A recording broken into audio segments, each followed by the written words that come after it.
Hello and welcome to the latest instalment in my production log series to guide you through AQA's 2020 production log for the EPQ. Today we're going to be looking at the project product review, which is one of the final stages of the production log. And hopefully, if you're about to start this stage of the production log, your project product, so either your artifact or your 5,000 word written report, is very, very close to completion. Or, if you're one of the lucky ones, you've already completed it and you're now beginning to just make these final last minute amendments just to ensure it's absolutely perfect and you can get the best possible grade. So the first stage of the project product review that you will need to consider and address is, did my project follow my revised plan from the mid-project review? The last time I spoke to you in this series, you would have been creating a plan to see you through from the middle of your project through to the very end. You may have been creating deadlines, you may have updated urgent and important matrices, you may have actually created a Gantt chart. What you need to do now is think about whether you've been successful in achieving all of your targets, your goals, your aims, your ambitions. If you have, great. But the reality is you probably weren't as successful as you hoped in meeting all of those targets that you set. Inevitably, you're going to be confronted with distractions. If you're at this stage in the project process, your other level 3 qualification exams may just be on the horizon. And you're probably beginning to have to really allocate your time effectively, both to complete your EPQ and to prepare for any final examinations that you may have. Again, be really honest with us. Tell us the full story. Don't gloss over any mistakes. Don't pretend you're perfect. Admit to us any challenges that you face. Tell us how you overcame them. And what you will be able to do by doing that is you'll be able to gain AO3 marks to show that you've been able to develop and realise your final project product by demonstrating independent decision-making skills and problem-solving skills. And that's a really significant part of what the AO3 assessment objective is all about. At the project product review stage, you'll have yet another meeting with your supervisor, and your supervisor will be able to give you some more feedback about the EPQ. Now, don't forget, it may be very tempting to ask your supervisor to mark a draft or to give you an idea of what grade you're currently aiming for. This is strictly prohibited by JCQ, the Joint Council for Qualifications, and your supervisor cannot mark any drafts of your written report or give you specific feedback about your artifact. You need to make independent decisions. You and you alone are solely responsible for things like spell checking, grammar checking, for actually designing the structure and finishing your references.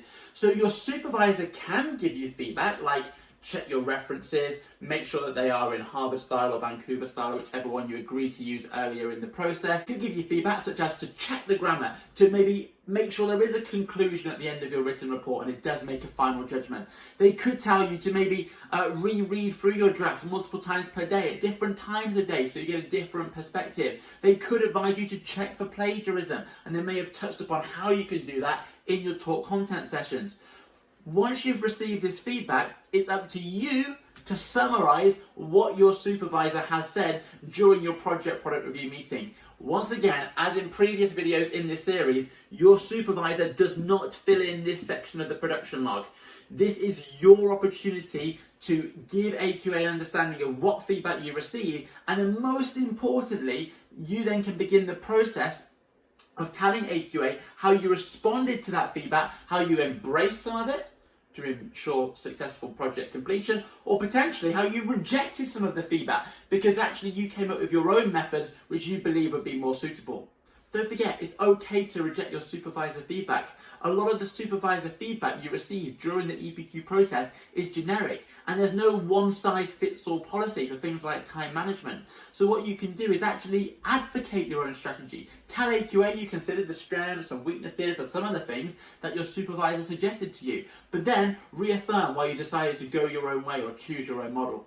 Once you've received your feedback, the third section that you need to complete is modifications I have made as a result of my discussion with my supervisor at this final stage. So once you've received the feedback, again, you can gain some AO1 marks for planning. It's unlikely your project is completely finished at this stage. So what you can do is actually reflect on any last little amendments that you need to make to your overall plan.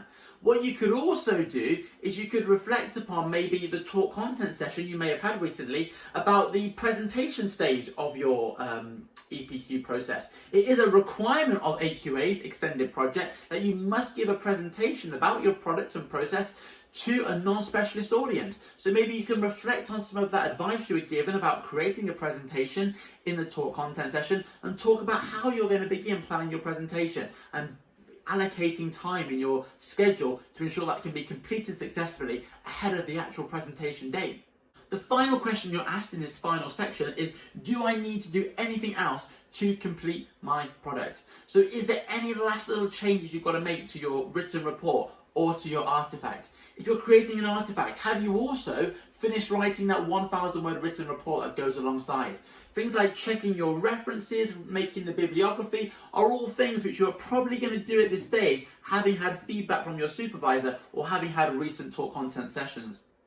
I hope you enjoyed today's video about the project product review stage of the production log. If you do have any additional questions about the project product review, please do leave a comment below and I will do my very best to get back to you and to try and answer your question. I really do want to make sure that you get the very best possible result in your extended project. If you did enjoy the video and you found it beneficial, please don't forget to like the video and also subscribe so you don't miss any future videos about the EPQ process. Good luck in those final stages. I really do hope that you can smash this EPQ and get the best grade possible.